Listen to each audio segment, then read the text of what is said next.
তো হ্যালো বন্ধুরা, আমি জয়ন্ত ধারা। আজকে আলোচনা করব ক্লাস 10-এর সিম্পল ইন্টারেস্ট অর্থাৎ সরল সুদ কষার অঙ্কগুলো। ঠিক আছে, তো সরল সুদ কষার অঙ্কগুলো করার আগে আমাদের কিছু বিষয় জেনে নিতে হবে এবং সুদ কষার যে প্রধান সূত্র সেটা জেনে নিতে হবে। ঠিক আছে, তো দেখো, প্রথমে আমি এখানে লিখেছি আসল বা মূলধন, যাকে আমরা কি বলবো, প্রিন্সিপাল বলবো। সরল সুদ, যাকে আমরা সিম্পল ইন্টারেস্ট বলবো। সুদের হার, যাকে রেট অফ ইন্টারেস্ট বলবো।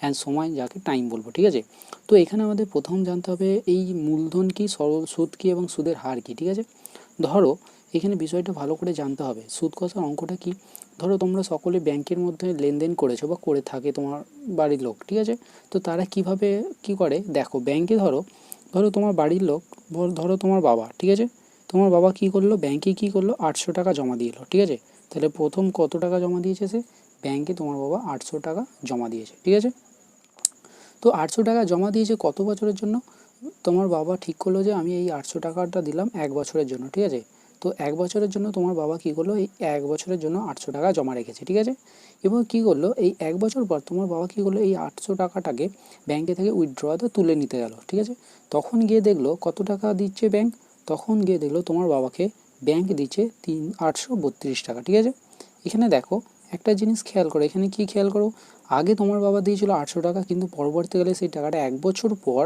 যখন নিয়ে আসতে গেল তখন কত টাকা দিচ্ছে ব্যাংক, কত, 832 টাকা। এখানে একটা টাকা দেখো এক্সট্রা চলে আসে, কোন টাকাটা, এই যে 32 টাকাটা, সেটা হচ্ছে এক্সট্রা। এই এক্সট্রা টাকাটা কে দিচ্ছে, ব্যাংকে দিচ্ছে। কত টাকা এক্সট্রা দিচ্ছে, 32 টাকা বাড়তি দিচ্ছে। ঠিক আছে, এক্সট্রা টাকাটা 32 টাকা তোমার বাবাকে ব্যাংক দিচ্ছে। কেন দিচ্ছে, এটা হচ্ছে কোশ্চেন। কেন দিচ্ছে, দেখো তোমার বাবা কী করছে, 800 টাকা ব্যাংকে জমা রাখছে। এই ব্যাংক কী করছে, এই 800 টাকাকে তাদের বিভিন্ন জায়গায় খাটিয়ে সেখান থেকে কিছু লাভ অর্জন করছে এবং লাভের কিছু অংশ তোমার বাবাকে দিচ্ছে। কত টাকা সেটা, 32 টাকা। ঠিক আছে, তাহলে এখানে এক্সট্রা যে টাকাটা আসছে সেই টাকাটাকেই আমরা কি বলবো, সেই টাকাটাকে আমরা বলবো সুদ। ঠিক আছে, তাহলে সেই টাকাটাকে আমরা কি বলবো, সুদ। তাহলে তোমার বাবা কত টাকা সুদ পেয়েছে, 32 টাকা। কত টাকার উপরে, 800 টাকার উপরে একটা সুদ পেয়েছে, সেটা হচ্ছে 32 টাকা। ওকে, সুদ সম্বন্ধে বোঝা গেল। তাহলে এক্সট্রা যে টাকাটা আমরা পাই সেটাকে আমরা সুদ বলবো। ঠিক আছে, সিম্পল ইন্টারেস্ট অর্থাৎ সুদ বলবো। ঠিক আছে, এবার জানতে হবে কি, সুদের হার কি। সুদের হার মানে কি, দেখো সুদের হার বলতে কি, এবার এই টাকাটা, এটা বুঝতে পেরেছো, সুদের হার সম্পর্কে এবার জানতে হবে, এটা বোঝা গেল। এবার ধরো তুমি তোমার দাদার কাছ থেকে কিছু টাকা ধার নিতে চাও। কত টাকা, তুমি তোমার দাদার কাছ থেকে কত টাকা ধার নিচ্ছ, 800 টাকা ধার নিচ্ছ। ঠিক আছে, তোমার দাদা বলছে আমাকে 1 বছর পর, কত বছর পর, 1 বছর পর 840 টাকা দিতে হবে। তুমি বুঝতে পারলে না কেন 840 টাকা দিতে হবে, তুমি আগে জেনেছো কি, সুদ। অর্থাৎ তোমার দাদা বলো 40 টাকা এক্সট্রা দিতে হবে, সেটা আমি সুদ হিসেবে নেবো। তোকে যে 800 টাকাটা দেবো সেইখানে সেই 40 টাকাটা আমাকে এক্সট্রা দিতে হবে সুদ হিসেবে।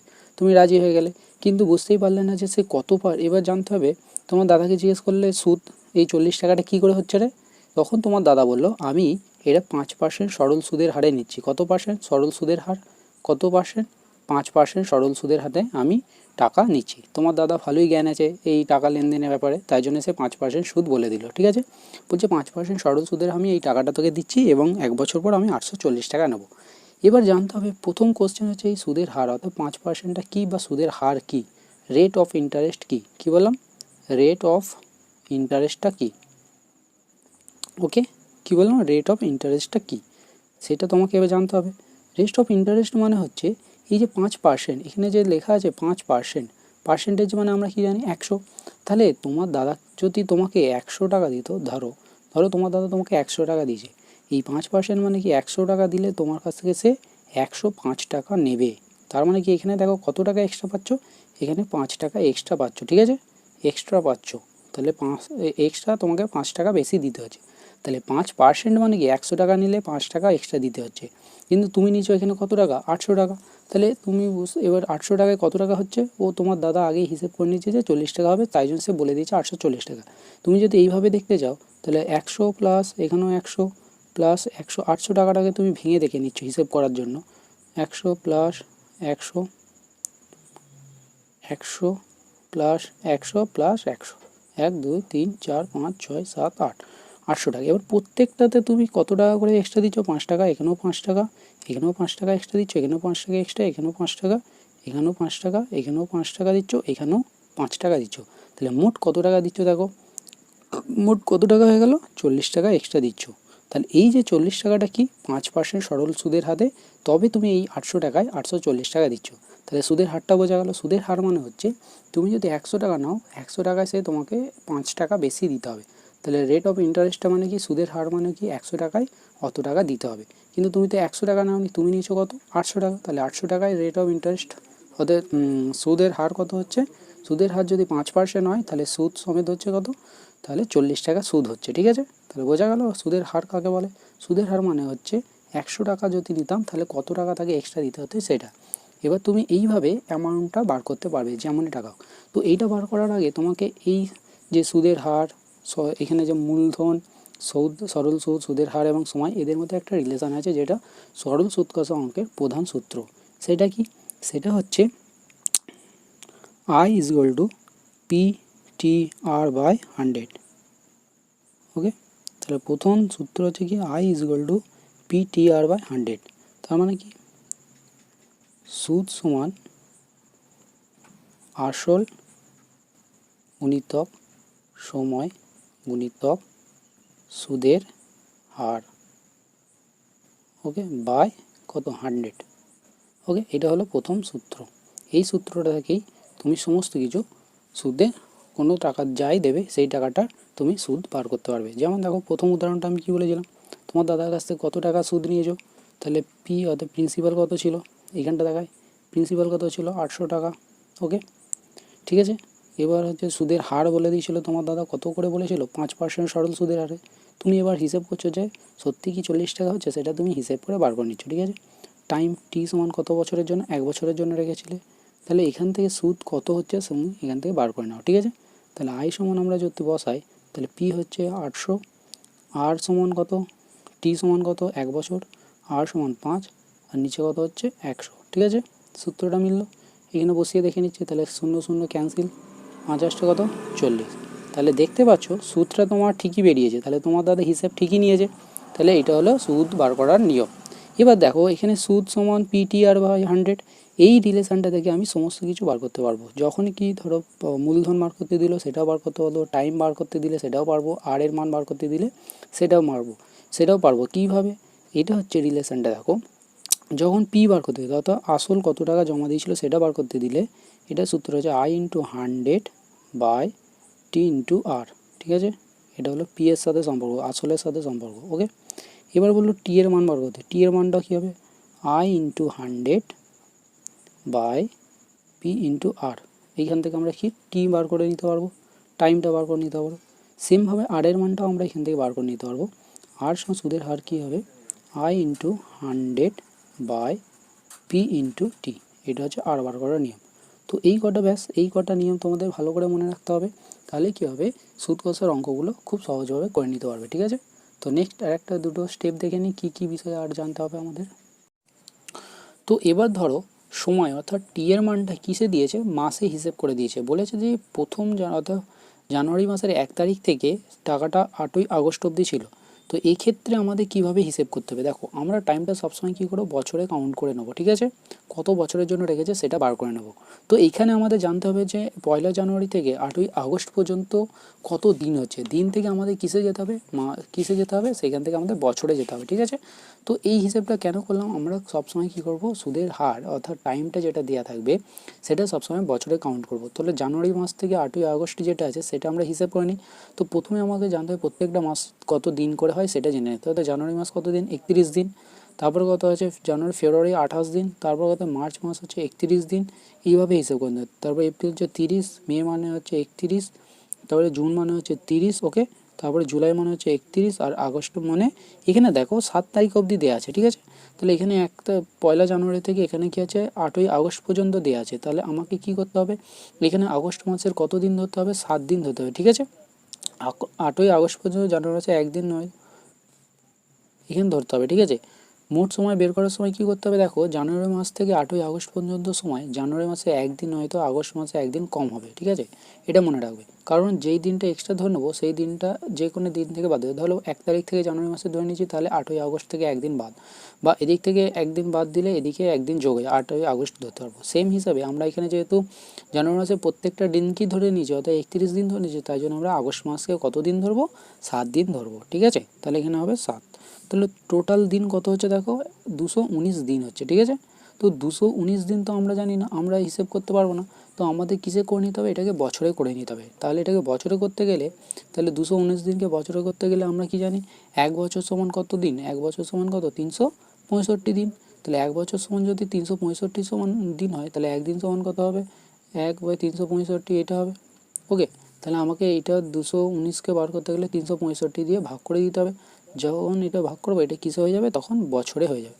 তো এটা কাটাকাটি করলে কত হবে, 3/5 এত বছর। ওকে, তো এইভাবে আমাদের কিছু ট্রান্সলেট অর্থাৎ পরিবর্তন করে নিতে হবে, ঠিক আছে। তো এখানে আমরা কি দিলাম, যখন দিন থাকবে তখন সেটাকে বছরে করতে গেলে কী করতে হবে, 365 দিয়ে ভাগ করতে হবে। সেক্ষেত্রে যখন মাস দিয়ে থাকবে, ধরো এখানে দিয়ে দিল 3 মাস, ঠিক আছে। আমরা সবসময় কী করব, সরল সূত্রকে কিসে ক্যালকুলেট করব, সবসময় বছরে ক্যালকুলেট করব, ঠিক আছে। তাহলে দেখো ক্যালকুলেশন করতে গেলে আমাদের বছরে পরিণত করতে হবে। তো 3 মাস মানে কি, এইটাকে আমরা যদি বছরে পরিণত করতে চাই, সবসময় কী করব, 12 দিয়ে ভাগ করব, কারণ কি 12 মাসে কী হয়, এক বছর হয়। এটা হলো কি মাসের হিসেব, ঠিক আছে।